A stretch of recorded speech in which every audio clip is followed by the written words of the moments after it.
ভাতা আমাদের ভিত্তি, অনুদান আমাদের ভবিষ্যৎ। সন্তানের চাকরি বাকরি চুলোয় যাক, এই কি বাঙালির ভবিতব্য? কেন বলছি কথাটা? আগের সরকার বলেছে লক্ষ্মীর ভাণ্ডারে ১,৫০০, এখনকার সরকার বলছে না না অন্নপূর্ণা ভাণ্ডার দেবো ৩,০০০। এই ভাতা সেই ভাতা, কোথায় যেন সেই কর্মসংস্থান, উন্নয়ন, এইগুলো আমাদের বিভিন্ন রাজনৈতিক দল বা সরকারের যে মূল কর্মসূচি সেটা হারিয়ে যাচ্ছে না? আমি রাজনৈতিক দল, মত, তার সমালোচনা বা প্রশংসা কোনোটার মধ্যে যেতে চাইছি না। যে কোনো রাজনৈতিক দল তার এজেন্ডায়, তার ম্যানিফেস্টোতে বা ঘোষণাপত্রে সেইগুলোকেই রাখে যেগুলো মানুষ বা ভোটার জনগণ যেটা গ্রহণ করে। একবার আত্মসমালোচনা করার মনে হয় জায়গা আমাদের এসছে, না হলে ভবিষ্যৎকে আমরা জবাব দিতে পারবো। যে আমরা বাঙালিরা মনে হয় এই ভাতা, বিভিন্ন রকম ভাতাকে বেশি মাত্রায় আস্কারা দিয়ে দিচ্ছি না, বা বেশি ভাতা প্রবণ হয়ে যাচ্ছি নাকি? কথায় কথায় দেখুন ভাতা, যুবকদের জন্য ভাতা, মহিলাদের জন্য ভাতা, বয়স্কদের জন্য ভাতা, বিধবাদের জন্য ভাতা, এটা ফ্রি সেটা ফ্রি, ইমামদের ভাতা, পুরোহিতদের ভাতা, এই ভাতা সেই ভাতা, চারদিক দিয়ে ছড়িয়ে আছে জন্ম থেকে মৃত্যু পর্যন্ত প্রতিটা স্তরে। সব ভাতার বিরোধিতা আমি করছি না, বিভিন্ন ক্ষেত্রে ভাতার খুব প্রয়োজন আছে, কিন্তু একবার ভেবে দেখুন তো, ধরুন আজকে লক্ষ্মীর ভাণ্ডার বা যেটা অন্নপূর্ণা ভাণ্ডার ১,৫০০ হোক, ২,০০০ হোক, ৩,০০০ টাকা হোক, সব মহিলারাই যদি পান, একজন দরিদ্র মহিলা, তার স্বামী সন্তান নেই, অভাবে আছে, বাড়িতে অসুস্থ রুগী আছে, তার ক্ষেত্রে ৩,০০০ কেন, ১০,০০০ পেলেও কোনো আপত্তি থাকবার কথা না। দেখবেন এক্ষেত্রে কোনো স্ল্যাব নেই। যার বাড়ি আমাদের গ্রামে গঞ্জে, গ্রামের ছেলে আমি, ৫০ বিঘা ১০০ বিঘা জমি এখনো অনেকের আমাদের এখানে আছে, তাদের বাড়ির ২ জন ৩ জন গৃহবধূ সবাই মাস গেলে ভাতা পাচ্ছে। বড় ব্যবসায়ী বা সরকারি চাকুরে, তাদের ঘরের মানে মা বোনেরাও ভাতা পাচ্ছে। তাদের কি এটা খুব জরুরি? দেখুন, সরকারি টাকা পাচ্ছি তাতে আপত্তি কি? সরকার তো গাছে টাকা ছাপায় না, গাছের পাতার মতন হয় না, বা চাইলে চাপাতে পারে না। সরকারের আয় বলতে আমাদের দেওয়া ট্যাক্স। সারাদিন আমরা যা কিছু কিনছি সব কিছুর মধ্যে ইনক্লুডিং ট্যাক্স, আমরা ট্যাক্স দিয়ে কিনি, সেই টাকাই সরকারের আয়। এর ফলে কি হচ্ছে ভাবুন তো। আপনারা যারা, যে মা বোনেরা, দাদা ভাইরা বিভিন্ন ভাতা পাচ্ছেন, দেখুন আমি আপনাদের বিরুদ্ধে নয়, ১০০ বার সরকার যদি কোনো প্রকল্প দেয়, সবাই যদি নিতে পারে, আমি একা কেন বিপ্লবী সেজে নেব না? কিন্তু এই জায়গাটা কি হচ্ছে, সরকারের যে মোট আয় তা কিন্তু ভাতা, দয়া, ভিক্ষাতেই চলে যাচ্ছে। আমাদের ঘরের যুবক ছেলেরা পড়াশোনা করে চাকরি পাচ্ছে না, আমরাই আবার সরকারকে গাল দিচ্ছি, চাকরি নেই, শিল্প নেই, কর্মসংস্থান নেই। আরে বাবা, দেবে কোথা থেকে? সবাইকে যদি এত টাকা দিতে হয়, পশ্চিমবঙ্গে প্রায় যে পরিমাণ মানুষ আছে তাদের অর্ধেক মহিলা অর্ধেক পুরুষ, অর্ধেক মহিলাকে যদি ভাতা হয়, এই অন্নপূর্ণা বা লক্ষ্মীর ভাণ্ডার নয়, বিধবা ভাতা নয়, বার্ধক্য ভাতা দিতে হচ্ছে। যুবক ছেলেদের যুবসাথী বা এই ধরনের প্রকল্পে মাসে ১,৫০০, আগে ছিল এটা ৩,০০০ হবে বলছে।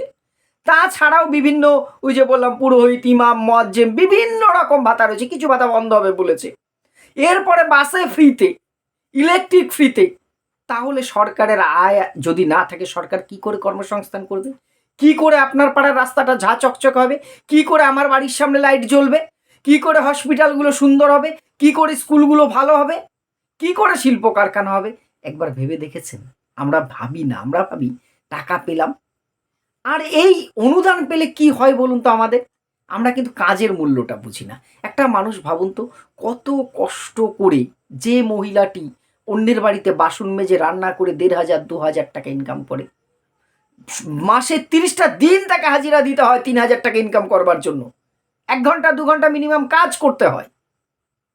সেই উল্টো দিকে কোনো কাজ না করে যখন আমি ৩,০০০, ২,০০০, ৪,০০০, আজকে ৩,০০০, সেটা আগামী দিনে অন্য কোনো দল বলবে আমি ৫,০০০ দেবো, তারপরে ক্ষমতায় আসার জন্য আরও একটি দল বলবে ১০,০০০ দেবো। যখন আমি কাজ না করে টাকা পাবো, সেই টাকার মূল্য বুঝবো, আমি তখন কাজ করতে যাব না। আমি আর আমার যখনই বিনা কাজ করে আমি 3,000 পাচ্ছি, তখন আমার কি হবে একবার ভেবে দেখুন কিভাবে আমরা ঠকছি।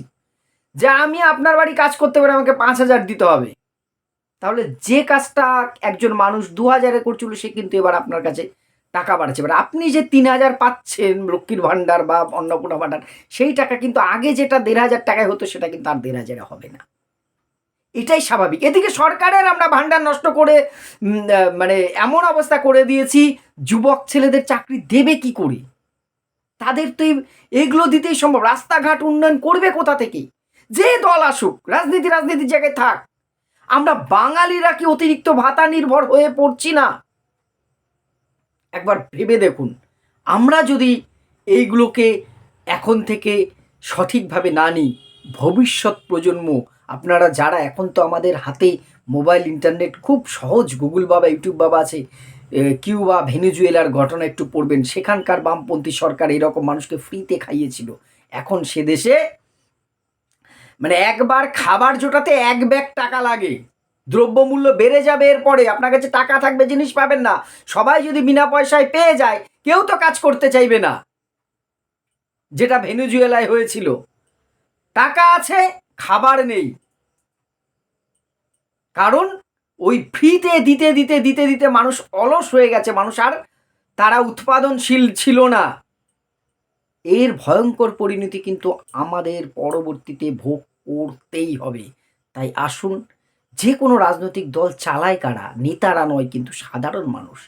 আমরা যদি এখন থেকে এই আওয়াজটা না তুলি যে না, আমার বাড়ির বেকার ছেলেকে কাজ দাও, আমাকে 1,000 1,500 দেওয়ার দরকার, আমার ছেলেটার কাজ হোক, মেয়েটা শিক্ষিতা তার একটা কাজ হোক, আমার এলাকার উন্নয়ন হোক, আর ভাতা তারা পাক যাদের খুব দরকার, স্ল্যাব বেঁধে দেওয়া হোক যে এই ক্যাটাগরির মানুষ পাবে, সবাইকে নয়। যাদের প্রয়োজন তারা 100 বার পাক, কিন্তু যাদের প্রয়োজন নেই, যাদের কাছে এইটা 3,000 টাকা নিয়ে বিউটি পার্লারে যাবে যে আমার দিদি ভাইটি, তার তো প্রয়োজন নেই।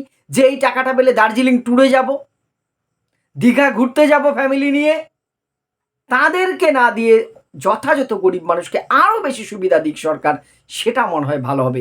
শিক্ষার উন্নতি হোক, স্বাস্থ্যের উন্নতি হোক, কর্মসংস্থান বাড়ুক, আমার মনে হয় এটা খুব জরুরি। আপনাদের কি মনে হয় এ বিষয়ে আপনার মতামত অবশ্যই কমেন্ট বক্সে জানাবেন। ধন্যবাদ।